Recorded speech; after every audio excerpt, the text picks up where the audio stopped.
The boy almost didn't stop. That was the thing that stayed with him, years later, how close he came to just walking past. It was February, the kind of cold that settles into the bones of northern Ontario and refuses to leave, and Caspian Dole had his hood pulled down so far over his face that he could barely see the road ahead. He was 11 years old, wearing his dead grandfather's winter coat, 3 sizes too big, cutting across the back lot of the old Prescott lumber yard on his way home from school because it saved 7 minutes, and 7 minutes meant the difference between the soup being warm or cold. He heard it before he saw anything. A sound like someone trying to clear their throat underwater, muffled, rhythmic, coming from the far corner where the yard butted up against the fence line, where 3 old company trucks had been sitting on flat tires since before Caspian was born. He should have kept walking. He was 11. He knew better than most kids his age that the world wasn't always safe, that strange sounds in empty lots didn't usually lead anywhere good. His grandmother Rosalind had told him that more than once. You keep your head down, Caspian. You keep moving. It was the kind of wisdom that came from raising a child alone on a fixed income in a town that had been quietly dying for 20 years. But the sound came again. And this time there was something in it, a particular kind of desperation that Caspian recognized without being able to name it. The sound a person makes when they have been trying to be heard for a very long time and have almost given up hope. He changed direction. The truck was the one closest to the fence, a blue Kenworth that had gone the color of a winter sky after years of rust. The back cargo box was padlocked, but the padlock was hanging loose, and when Caspian got close enough, he saw that the latch had been forced. Recently, he thought, because the metal around it was still bright where it had been bent. He stood there for a moment in the cold, breath fogging in front of his face. Keep moving. He could hear his grandmother's voice. He reached out and pulled the door open. The man inside blinked against the thin February light like someone surfacing from deep water. His hands were bound behind him with zip ties. There was a strip of silver tape across his mouth, but it had partially worked loose on one side. That was the source of the sound, Caspian realized, the man working the tape against his shoulder over and over, for God knows how long. He was wearing what had been an expensive suit, dark charcoal, now badly torn at one knee. There was dried blood on his temple, brownish and flaking, and his lips were cracked from the cold. His eyes, when they found Caspian's face, filled with something so raw it made the boy's chest ache. Caspian pulled the tape off as gently as he could manage. The man dragged in a breath like he was breathing for the first time. He didn't speak right away. He just lay there, shaking, and Caspian, who had never been particularly good with strangers, who usually found himself looking at his shoes when adults talked to him, sat down on the edge of the cargo box and put his hand on the man's shoulder and said, quietly, "It's okay, I've got you." He wasn't sure where it came from. It was just what felt right. The man's name was Theodore Calloway Wrentham. Most people called him Cal. He was 54 years old, and he was the founder and CEO of Wrentham Northern, a resource management company headquartered in Toronto that, in the last decade, had grown into one of the largest of its kind in the country. His face had been in the Globe and Mail 3 times in the past year. He owned a house in Forest Hill and a property on Georgian Bay, and he had 17 employees whose sole purpose was to manage the various logistical details of his professional life. None of that helped him in the back of a truck in northern Ontario in February. Caspian didn't know any of it. He saw a man in trouble, and he helped, because that was what Rosalind had taught him. Not keep your head down in the way of self-preservation, but keep your head down in the way of humility, of attention, of noticing the world at your feet. The 2 lessons had always existed in tension in her house. She wasn't always sure which one she was teaching on any given day. Caspian got the zip ties off with a pair of nail scissors from his school bag, which took a long time and left thin red lines on the man's wrists where the plastic had been. He helped Cal sit up. He gave him the thermos of tea he'd made that morning, strong 2 sugars, the only way Rosalind ever made it, and watched while Cal drank it in 3 long swallows without seeming to taste it at all. "Phone," Cal said finally. His voice was rough and strange-sounding, like a radio coming in from far away. "Do you have a phone?" Caspian shook his head. "There's a payphone outside the hardware store, 4 blocks. Cal looked at him, really looked at him, maybe for the first time. The oversized coat, the worn boots, the careful, serious face of a child who had learned early to take the world at its word. "Can you take me there?" "Yes," Caspian said. "Can you walk?" A pause. "I don't know yet." It turned out he could, barely, leaning on Caspian's shoulder through the lumber yard and along the back lane and down the main street of Erindale, which was the kind of small town that noticed everything and said nothing, so the few people they passed on the sidewalk gave them a long look and then looked away. Cal's hand was heavy on the boy's shoulder. His gait was uneven. Caspian walked slowly and didn't say anything about it, just adjusted his pace, the way he did when he walked Rosalind home from the grocery store on the days her hip was bad. At the payphone, Cal made 3 phone calls in quick succession. Caspian didn't listen. He stood a few feet away and looked at the town, the hardware store, the Tim Hortons, the empty lot where the movie theater used to be, and thought about the soup that was definitely cold by now. When Cal finished, he hung up the receiver and stood still for a moment. He looked like a man reassembling himself from the inside out. He turned to Caspian. "Someone's coming for me. About 2 hours." He paused. "Is there somewhere warm we can wait?"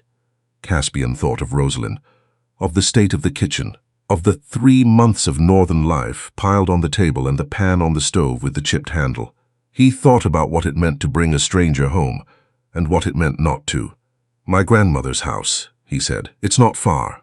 Rosalind Dole was 67 years old and had lived in Erindale her entire life. She had worked 22 years at the lumber company that had since closed, raised 2 children, buried a husband, and was now raising her grandson in a house that needed a new roof and windows that didn't quite seal against the wind. She had a face that had been pretty once and was now something better. Weathered and particular, full of information, the face of a woman who had thought seriously about most things and come to her own conclusions. When Caspian walked in with a battered stranger in an expensive suit, she did not scream, she did not ask questions. She said, "Sit him down," and went to put the kettle on. Later she would say she'd known something was different about that afternoon before they even came through the door. She'd had a feeling, she said. The way you get sometimes. She made Cal sit at the kitchen table with a bag of frozen peas on his temple and a bowl of the soup Caspian had worried about, which was not cold. She'd left it on low. She always left it on low. She'd been leaving things on low for Caspian's return every day for 3 years. She didn't ask what had happened to him. She could see what had happened to him. She asked instead if he took his tea the same way as Caspian, strong with 2 sugars, and when he said yes, she made it and set it in front of him and sat down across the table as if this were perfectly ordinary. Cal looked around the kitchen, at the old appliances and the photographs pinned to the fridge door, and the row of library books on the windowsill, and Caspian's homework spread across one end of the table, at Rosalind watching him with those careful, specific eyes. "I don't know how to thank you," he said. "You don't need to," Rosalind said. "Caspian, go change your coat. It's wet at the hem." The boy went, and Cal sat in the kitchen with this woman he had never met. In this town he'd driven through 100 times without stopping, and felt something unknot in his chest that he hadn't been aware was knotted. The people who had put him in that truck. 3 of them, wearing masks, pulling him from the parking structure under his Toronto office building on a Tuesday morning, had wanted a signature on a document transferring operational control of his company's northern contracts. He hadn't given it. He didn't know how long they'd intended to keep him there. He didn't know what would have happened next. He knew what it felt like to believe no one was coming. Caspian came back in a different sweater, sat down at the end of the table, and opened his homework without being asked. Rosalind refilled Cal's tea without being asked. The afternoon light came through the window at a low winter angle and lay across the kitchen floor in long, pale bars. For no reason he could have articulated, Cal thought about his daughter. Her name had been Josephine, Josie. She would have been 9 years old. 4 years ago, on a Thursday in March, she had been in the back seat of a car driven by her mother, Cal's wife, Adrian, on the highway outside Barrie. A transport truck had drifted lanes in a moment of driver inattention and taken the front of the car, and Adrian had died on the scene, and Josie had been airlifted to sick kids in Toronto, and Cal had sat in a waiting room for 6 hours before someone came to tell him she was gone. He didn't talk about it. He had never talked about it with anyone who hadn't already known Josie. There were grief counselors and well-meaning colleagues and a brother in Vancouver who called every Sunday. And Cal moved through All of it, with the careful, functional distance of a man who has decided, consciously or not, that the only way forward is to not look directly at the thing behind him. The work helped. The work was something to do with his hands and his mind, when everything else was just pain with nowhere to go. He had not, in 4 years, once let himself think about who she might have been at 9, at 10, at 11. But sitting in Rosalind Dole's kitchen, watching her grandson work quietly through a page of fractions, the thought came for him before he could stop it. Josie had been left-handed. So was Caspian. He was holding his pencil in the same particular way she had, low on the grip, angled slightly outward, the way kids do when no one has corrected them. It wasn't a sign. Cal was not a man who believed in signs. It was a coincidence the way the world was full of coincidences, and he knew that.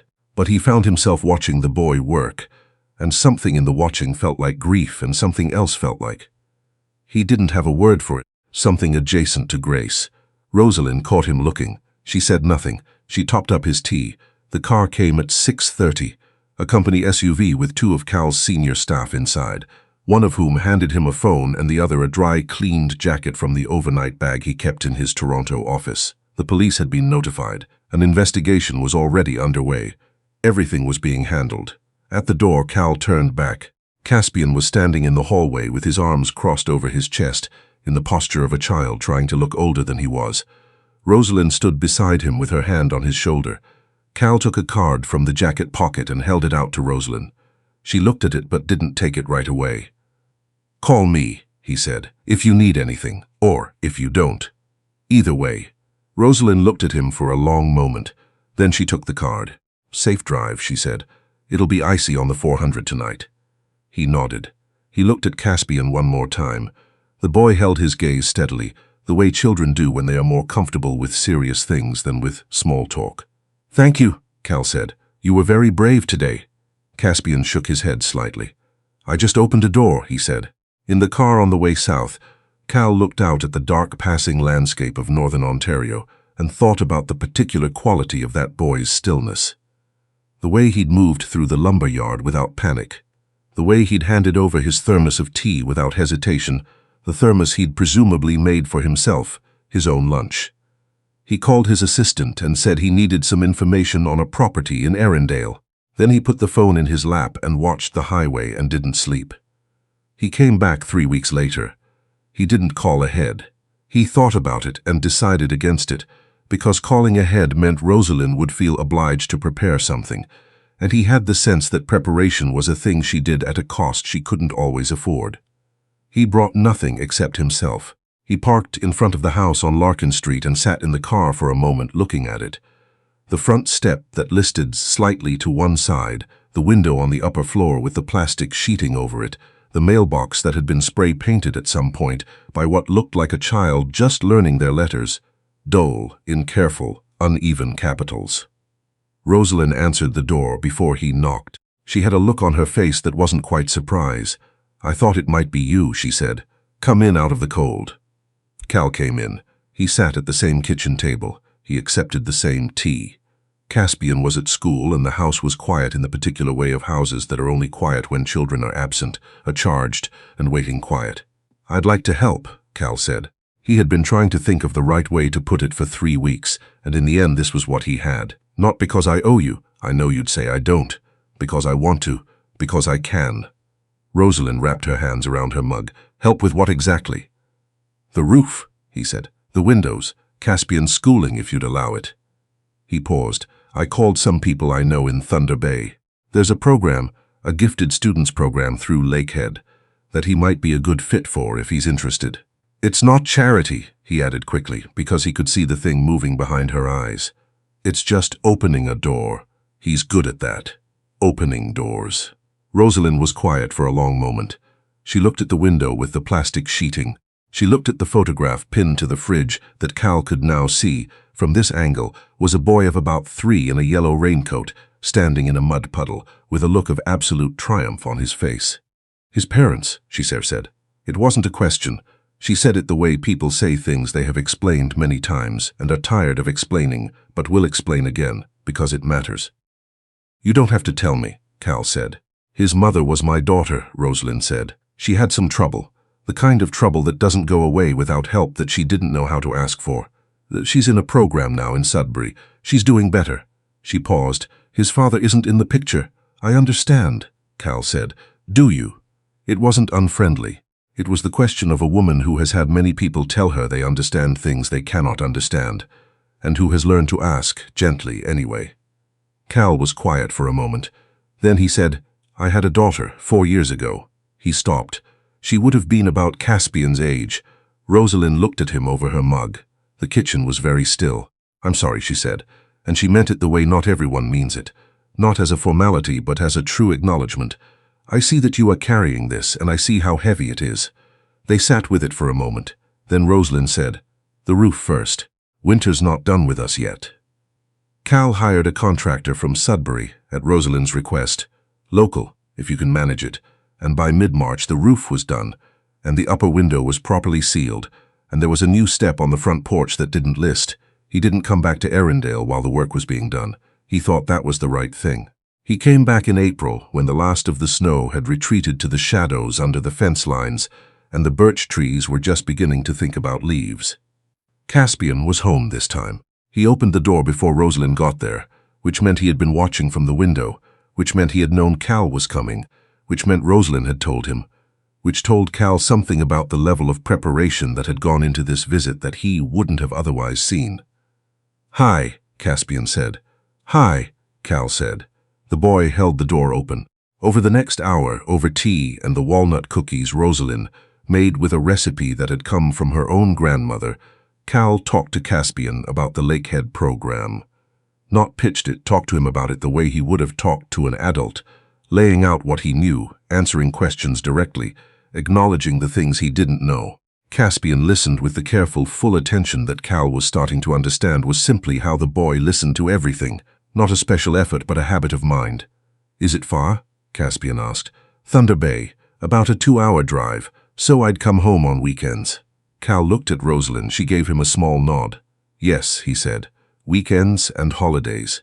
Caspian was quiet for a moment. He was looking at the walnut cookies with the expression of someone thinking hard about something other than walnut cookies. Would I have to be different there? He asked. Than I am here? Cal didn't understand the question at first, then he did. No, he said. The program would need you to be exactly as you are, that's the whole point. Caspian picked up a cookie. He looked at it. He took a bite. Then he nodded once, the decisive nod of a person who has made a decision they're comfortable with. Okay, he said. I'll try it. In June, 3 months after the events in the lumber yard, the police investigation concluded its first phase. 2 of the 3 men who had abducted Cal were arrested.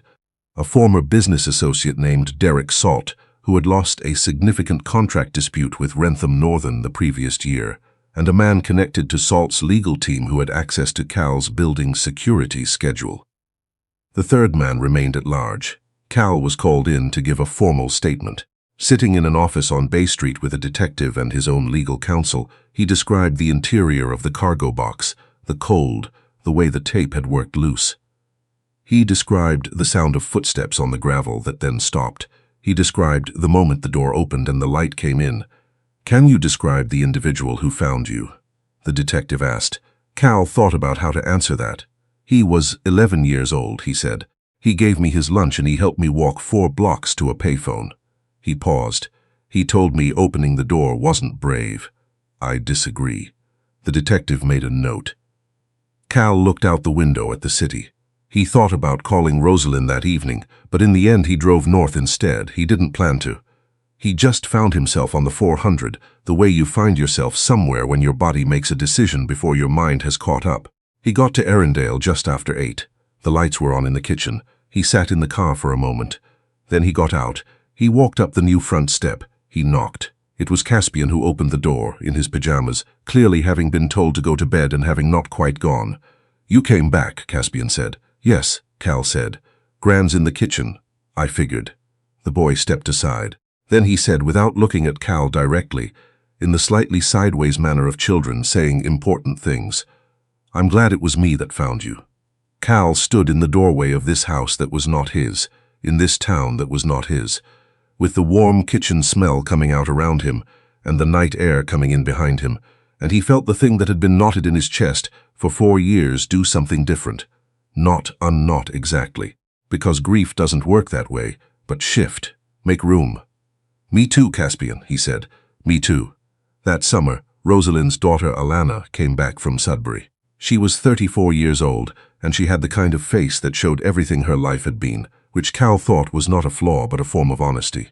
She came on a Saturday in July, arriving at the house on Larkin Street in a car borrowed from a friend, and she stood in the front yard for a long time before going in. Cal wasn't there for it. Rosalind told him about it later, the way she told him most things now, carefully and completely, without editorializing. Alana and Caspian sat on the new front step for 2 hours. Cal didn't know what they said to each other. He knew that Caspian went to his room afterwards and stayed there for a while, and that when he came down for dinner, he looked different in the face, in a way Rosalind couldn't quite describe. Lighter, perhaps, or more settled, like a picture that had been slightly crooked, finally being straightened. Families were like that. They had their own physics. Over the following months, things changed in the way that real things change. Not all at once, not dramatically, but in the accumulation of small, ordinary moments. Alana got a job at a veterinary clinic in town. Caspian started the Lakehead program in September and called home every Sunday, which was when Cal usually called Rosalind too, and so sometimes all three of them ended up on the phone together, which was not something any of them had planned, and which had become one of Cal's favorite hours of the week. He was in Erindale for Caspian's 12th birthday in November. Rosalind made the walnut cookies. Alana made a cake that was structurally ambitious and flavorfully successful, and leaned to one side in a way that Caspian found extremely funny. They ate it at the kitchen table under the particular November light of northern Ontario, which is low and specific and the color of old gold, and Cal thought about how strange it was, what a person's life could turn out to contain. He'd found this by accident. Or it had found him. He wasn't sure there was a difference. After dinner, Caspian sat beside him on the couch, while Rosalind and Alana washed up in the kitchen, the sound of their voices coming through the doorway as a comfortable background hum. The boy was looking at the photographs on the mantel, Rosalind's wedding picture, a school photo of Alana at about 10 years old, a photograph of a baby that Cal thought was probably Caspian, though you couldn't be sure, the way you can never quite be sure with babies. "Cal," Caspian said. "Yeah. Do you think about her? Your daughter?" The question was direct, in the way Caspian's questions always were. No warning, no cushioning, just the honest thing. Cal was quiet for a moment. "Every day," he said. Caspian nodded. He was looking at the baby photograph. "I think she would have liked you," he said. "The way you actually listen. Not everyone does that." Cal looked at the side of the boy's face, at the serious particular face of this child who had pulled a door open in February and changed. Not replaced. Never replaced, but genuinely changed. Something in the shape of his life. "I think she would have liked you too," he said. Outside, the first snow of November was beginning to come down in the slow, deliberate way of early season snow, the kind that doesn't rush because it knows it has all winter. It settled on the rooftop, the new rooftop, solid and tight, and on the mailbox with its careful spray-painted letters, and on the front step that no longer listed to one side. Inside, Rosalind called from the kitchen that there was more cake if anyone wanted it. Caspian looked at Cal. Cal looked at Caspian. They both got up.